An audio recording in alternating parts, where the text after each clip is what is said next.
Salve sama saudara dan saudari terkasih, salam damai sejahtera dan penuh sukacita untuk kita semua. Semoga kita semua tetap sehat dan selalu bersukacita. Kita berjumpa lagi dalam Renungan Lentera Jiwa bersama saya, Romo Stefanus Turibius Rahmat PR, Lentera Jiwa, cahaya yang menerangi mata jiwa, mata batin dan mata iman kita, cahaya yang menerangi perjalanan hidup kita, supaya hidup kita penuh dengan cahaya kebaikan dan kebenaran. Sama saudara dan saudari terkasih, dalam Renungan Lentera Jiwa kali ini, saya mengajak kita semua untuk mendengarkan dan merenungkan tentang 5 jenis sesat pikir yang sering terjadi dalam kehidupan kita. Sama saudara terkasih, di dunia yang dipenuhi opini berpikir jernih adalah sebuah keterampilan langka dan mahal. Salah satu hambatan terbesar dalam berpikir jernih adalah logical fallacies atau sesat pikir. Kekeliruan dalam bernalar yang terlihat logis di permukaan namun cacat secara struktural. Buku seperti The Art of Thinking Clearly karya Rolf Dobelli dan Introduction to Logic karya Irving M. Kopy telah memetakan berbagai bentuk sesat pikir yang jika dibiarkan bisa menjadi racun dalam percakapan, perdebatan publik, bahkan pengambilan keputusan publik.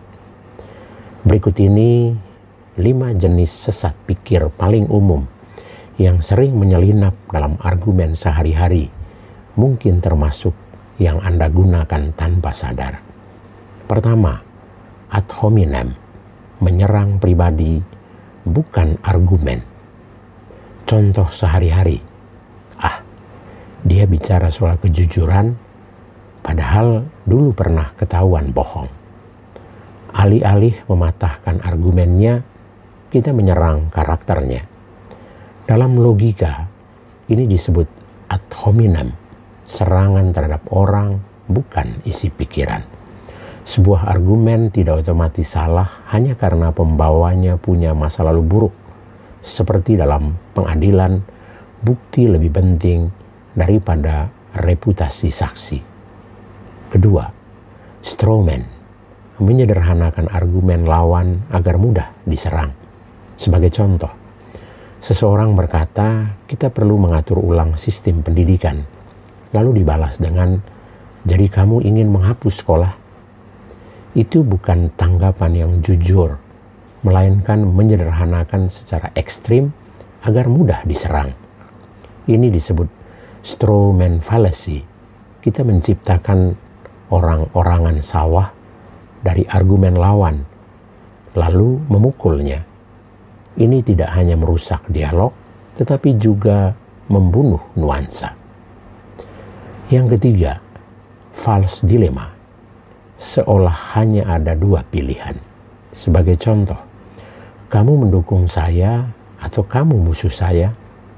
Pernyataan ini menutup ruang tengah, seolah dunia hanya terdiri dari hitam dan putih. Padahal kenyataannya, ada spektrum yang luas antara 2 kutub ekstrim.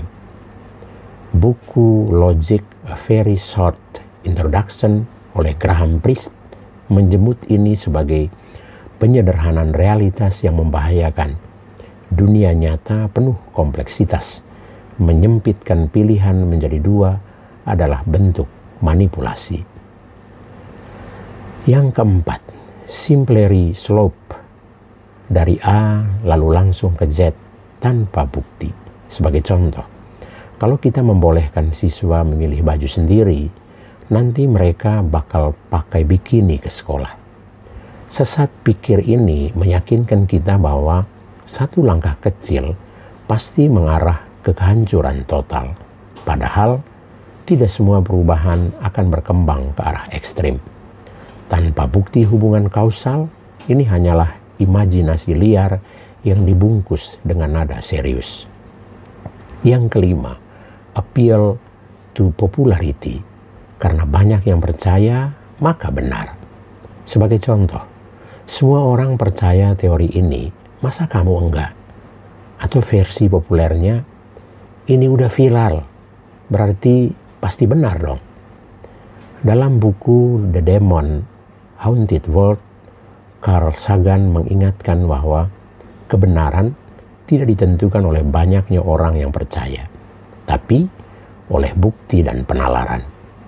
Sejarah penuh dengan mayoritas yang keliru, termasuk saat dulu dunia percaya bumi itu datar. Sesat pikir bukan hanya jebakan orang lain, tapi juga jebakan bagi pikiran kita sendiri. Dengan mengenali bentuk-bentuknya, kita bisa belajar membedakan argumen yang kokoh dan argumen yang palsu. Semoga kita tidak terjebak dalam sesat pikir seperti ini, tetapi selalu berpikir yang baik, berpikir yang benar. Tuhan memberkati kita semua. Amin.